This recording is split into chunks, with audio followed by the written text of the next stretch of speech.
My name is JT Keating. I'm the Vice President of Product Strategy here, again, at Zimperium. I apologize for a little bit of the technical difficulties. We are going to dive in, and we're going to spend a little bit of time talking about how to actually protect your devices with a combination of Zimperium and MobileIron. And this is a unique combination in the industry, completely unique combination. And so with that, we are going to dive directly in, usual perfunctory stuff that it'll be about 20-25 minutes. And I promise I won't keep you longer just because we've been having technical difficulties. And we can make slides available. There'll be an archived version that's up on the site. And please follow us on social media. We've had all sorts of cool things happening over the last few weeks and more coming up this week that will be of interest to you. So with that excitement right off the bat, let us dive directly into how we actually do mobile security with MobileIron and Zimperium. So first thing, and this is a thing that is almost now becoming so obvious that it's not worth talking about, kind of like saying, air is good and I like hamburgers. I mean, it's like there's some things that are just super obvious now that weren't a while ago. And that is mobile is an endpoint. And everybody knows that. I just came back from a CISO forum, and they were even talking about that as well. But the fact is, mobile is 60% of a typical enterprise today. So 60% of the devices that are accessing corporate resources, et cetera, are ones that that are mobile, and today have no visibility on them. They're in the hands of end users who are the admins. They spend 80% of their time outside the corporate network. The users decide what networks they're going to connect to, what apps they're going to download, all that fun stuff. So all the investments in endpoint security solutions that we've made, and that's the world I came from, is on 40% of the typical enterprise. So the CISOs, again, and others are saying, okay, endpoint security includes mobile. We need to do something to secure these.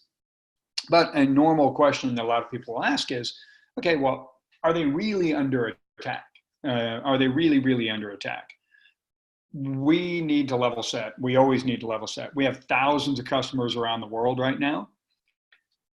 100% of those customers detect threats and attacks on mobile devices, 100%. So yes, the threat is in fact real. And that's partially because, there's some time-tested adages in security. One of them is land and expand. The bad guys don't need to show off by trying to do all sorts of mission impossible stuff to drop into the middle of a server farm or the middle of our data centers to be able to snag data. They're going to find the weakest link and make their way in. A few years ago, it was point of sale terminals or the poor little HVAC contractor for Target. Today, it's mobile because they're in the hands of end users who make really bad decisions, spending all the time outside of the protected corporate network. So that is in fact the case. We always like to kind of joke about kind of like the arrow and the FedEx logo. Now that you start thinking about mobile security, you're going to see it everywhere. And just like the FedEx logo, once somebody shows it to you, you can never unsee it. Here, you're going to see these things all over the place. You see some examples across the board. One of the ones I think is particularly interesting is the one there about the Russian cell sites.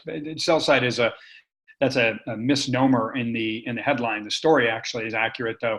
In this case, basically what the Russians did was they bolted a pineapple, a fake Wi-Fi network, onto drones and flew it around a NATO base in Poland. So while the poor soldiers were running around, all they thought they had to worry about was, getting chilblains and stuff from the cold. What they actually needed to worry about was the Russians that were basically putting up this fake network. All their phones actually connected to the network and said, "Hey, are you NATO?" And it said, "Yes, I am," from the sky. All those phones connected, and all the phones were compromised, microphones were turned on, troop movements, absolutely everything. So pretty fascinating. And then more recently, Mr. Bezos had a real issue with having his phone hacked, although all the attention was put on the personal side of things with him because of the whole, kind of tawdry site of things, tawdry details of it. the fact is he probably had business stuff on that phone as well. So attacks are every place. On mobile, it's interesting. I mentioned the time-tested adages, and one of them is land and expand. Another security law is persistence. The bad guys, for as long as they've been doing this stuff, whenever they take over a certain device, whether it's a server, point of sale terminal, or a mobile device, they want to hold it for as long as possible. They want to be persistent as long as possible. On a traditional endpoint, apps can interact with other apps. And so you could be persistent all day long without actually having to, say, get root access to a device. That's not the case in mobile. In mobile, since all apps are in containers, the only way you can be persistent, weaponized, and actually have ability to go across apps is if you've actually compromised the device, if you've actually gained root access or elevated privileges above and beyond the containers in some way, shape, or form. So that is the goal of the bad guys. There are 3 other attack vectors that come into delivering exploits and doing some other things. Even though everybody hears about malicious apps and we're all familiar with malicious apps, and that seems to be the focus of the world, on mobile, from an enterprise standpoint, that's not the big risk. The majority of all apps that we see are actually designed to be, they're consumer fraud, first and foremost. They can deliver an exploit to compromise the device, but it is far from the most efficient way to go after an enterprise if you're doing a targeted attack. By the way, in the next hour or two, we'll be involved in an announcement that has to do with the fact that we are one of the premier mobile malware detection sources on the planet.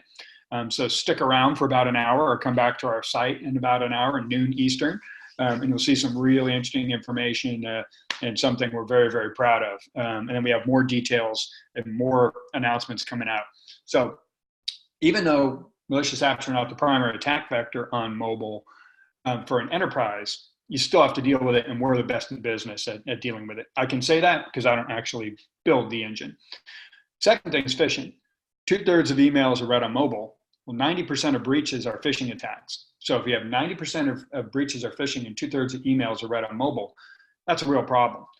And then it gets worse from there. It gets worse because the majority of all phishing protection is inline in corporate email. On mobile, you have personal email. On mobile, you have messenger apps. On mobile, you have text, new vectors for phishing, and a form factor that is much more likely to have an attack occur. We have a white paper on our website. You can check it out. That actually talks about machine learning detection of mobile phishing and why it's so important, and why mobile phishing is so much more effective than regular phishing, which is scary because regular phishing is pretty effective. Then you got network attacks. I mentioned on the rogue access point on the Russian example a few minutes ago. One of the dumbest things about smartphones is smartphones and smart tablets introduce themselves to the network, not the other way around. So what that means is it's very easy for a network to fake itself, just like the Russian drone did, right? We've got other examples we can talk to you about all day long. The most efficient way of targeting a company, which is what we're designed to protect and MobileIron is designed to protect, is a network attack. The most efficient, if I'm going after XYZ company, dropping an app in the App Store and hoping somebody downloads it is a really bad strategy. Putting up a fake Wi-Fi network at the coffee shop or that basically emulates the office of XYZ right across from XYZ and wait till somebody connects to me is a really smart way of doing it. And that's what they do. In fact, 90% of targeted attacks since 2016, when we've been tracking this, have begun with a network attack. Now, those numbers might change a little bit as phishing raises a little bit, but not much, because it's still the most effective way and targeted way of being able to do it. Now, let me say that differently. Instead of 90% of targeted attacks begin with a network attack, how about if we just flip that around and say 9 times out of 10, the bad guy owns the network when there's a targeted attack. So what that has always meant to us is you need to do all your detection on device. Even though it's in vogue and even though it's cool for good friends of ours, partners of ours in the EPP EDR space, CrowdStrike, Cylance, Cybereason, McAfee, all those guys, those endpoints are usually on corporate networks that we trust and own. So doing a detection in the cloud makes a ton of sense. It doesn't in mobile. You have to do your detection, and Gartner has caught up with this as well and said on-device agent provides a better likelihood of protection. It's, about as strong of a statement as you're going to get from Gartner. So we have one engine that is a zero-day detection of device network phishing malicious app attacks on device. It is trained up in the lab, so all the machine learning actually occurs up in the lab against billions of data points, by the way, from tens of millions of endpoints around the world. Once we know what is the most effective combination of changes in the system, et cetera, that equal a certain attack across device network phishing and apps, that little classifier is put down on device. So the detection is super fast, super smart, doesn't require any machine learning, so it doesn't require a lot of processing power at all. So Zimperium is the only major player that does 100% of our detection of known and unknown devices on device. Now, the reality is, because apps don't get to play with apps on mobile, unless you're a super app, and you can only have one super app per device, and that is an MDM, as a general rule, this is the flow of what is the combination of what part does a UEM bring, because that's the new term, so we're just going to use it, and what part does a mobile threat defense solution like Zimperium Zips, our MTD application, do. So this is the ordinary flow. The ordinary thing is, okay, user groups. You've already established them in a UEM, so use them. There's no reason to have to create a whole new set of groups when it comes to your mobile threat defense solution. App deployment, that's what a UEM is for. So ordinarily, you would take a solution like Zips, which is an app, and you would push it out using your UEM. Then we get into risks and attacks, two different buckets, okay? When it comes to identifying device risks, is there a PIN code? Has it been jailbroken? Is it out of date? Is encryption on? Things on those lines. It's a combination of both. There's some of that at a relatively simple level in most UEMs, and then Zips goes way beyond it, including things like telling if you have outdated but unupgradable operating systems. Let's say in the Google side, if it's a third-party manufacturer where the patch hasn't made itself all the way out. Jailbreaks, that's not just flipping a jailbreak bit, but actually enables other capabilities that goes beyond a simple UEM. App risk. Ordinarily, so difference between iOS and Android. On Android, any app, including Zips, can see all of the other apps that are on that device. You can't play with them, but you can see them, right? So on Android, Zips can actually look at all the apps on there and assess the risk that is in the apps. One of the solutions that Zimperium has is a thing called Z3A. It's a service called Z3A. Stands for Advanced App Analysis. Z9 will detect malicious apps, but then there's perfectly legitimate apps that have huge security and privacy risks in them. If you want to get a deeper example of this, I'm doing a webinar next week on a report we're doing on the top shopping apps right before the holidays. What are the security and privacy risks that are in the top 30 shopping apps in North America? So you can come back and check that out. For Android, we can get all the apps, we can pull them in, we can tell you exactly what security and privacy risks are in there. On iOS, the only app that can actually get an inventory of other apps that are on the device is a UEM, MDM. So in that case, we would actually rely on the UEM to give us the list of apps that are on there. Then we do all the privacy risk stuff. So it's a little bit different. Networks, it's us. We're the ones who detect captive portals, unencrypted, network handoffs, all these things that are risky. They're not attacks yet, but they're risky. Then we shift to attacks. And attacks is all the purview of mobile threat defense. That's what we do. And again, the only little UEM part there is to get the apps on iOS, they will give us the inventory. Zips is the only one that can do zero-day detection of mobile malware on Android on device. Again, get ready for the announcement at noon Eastern today. And then, though, ordinarily, when we detect something, our console is integrated in with the console of the UEM provider, we say, hey, we detected this based on the group this person's in. What is the policy you're going to implement? And they would go tell their agent, which again, you can only have one super app per device. And the super app is the only one that can actually take action above and beyond the containers. It's usually the UEM agent that does that. Now, you're sitting here saying, okay, this is fascinating. I'm in here for a MobileIron. Why do you keep saying ordinarily? And why do you keep saying UEM? Okay, so let's shift.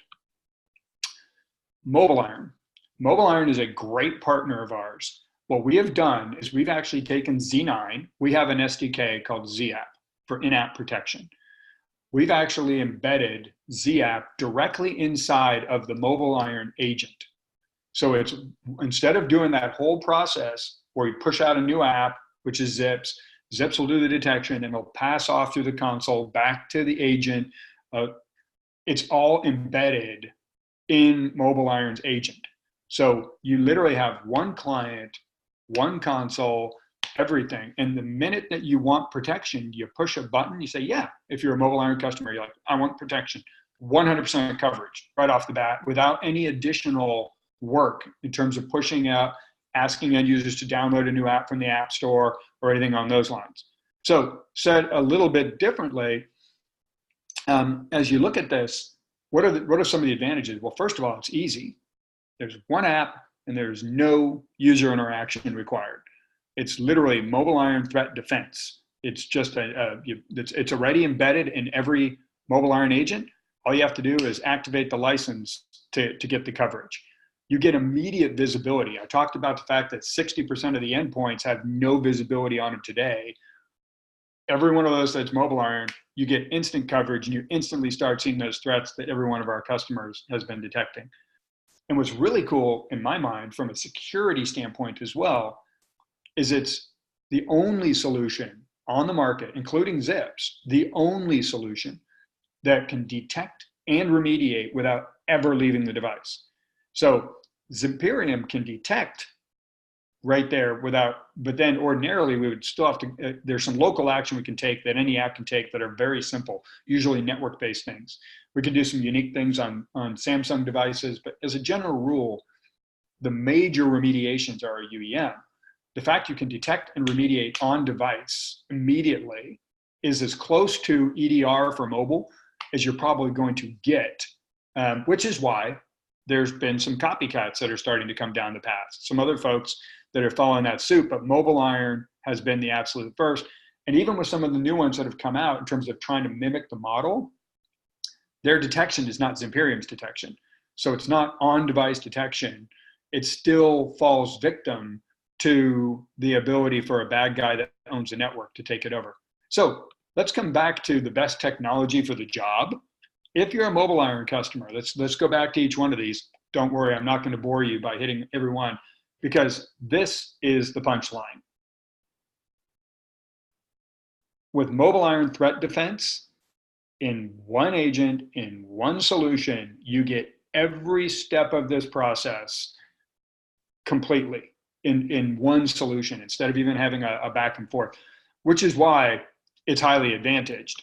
And the differentiators, one app, zero user action, and they can't undo it. You know, it's something that you always have to worry about, or the user's going to uninstall something. All the zero-day threat detection because it's machine learning and 100% on device. So you can see why we love working with MobileIron, and we can see why customers, when they come across this concept, they're like, okay, wait a minute, let me understand this. I'm getting the best detection. It's totally on device. So even when the bad guy owns the network and the users aren't in the way, I don't have an additional agent on my device, I get all the zero-day detection. It's straightforward and has been a very, very well received solution in the marketplace. So if you are a MobileIron customer, these are all the benefits right off the bat. If you're not, it's something to potentially consider. So with that, I told you I was going to try and keep it to 20 to 25 minutes, including my technical difficulties at the beginning. So I'm going to stop now and see if anybody has any questions. If you don't, we're not the type of guys to actually create Q&A for the fun of it. We will just let you go, and I will remind you once again to pay attention to the news wires and all the rest of that fun stuff here in about an hour. And you'll see some pretty interesting stuff. Hour and a half, noon Eastern, is when that announcement's coming out. Well, I don't see any questions, so I would just like to thank everybody for your patience and for your time, and hope everybody has a fantastic day. Take care.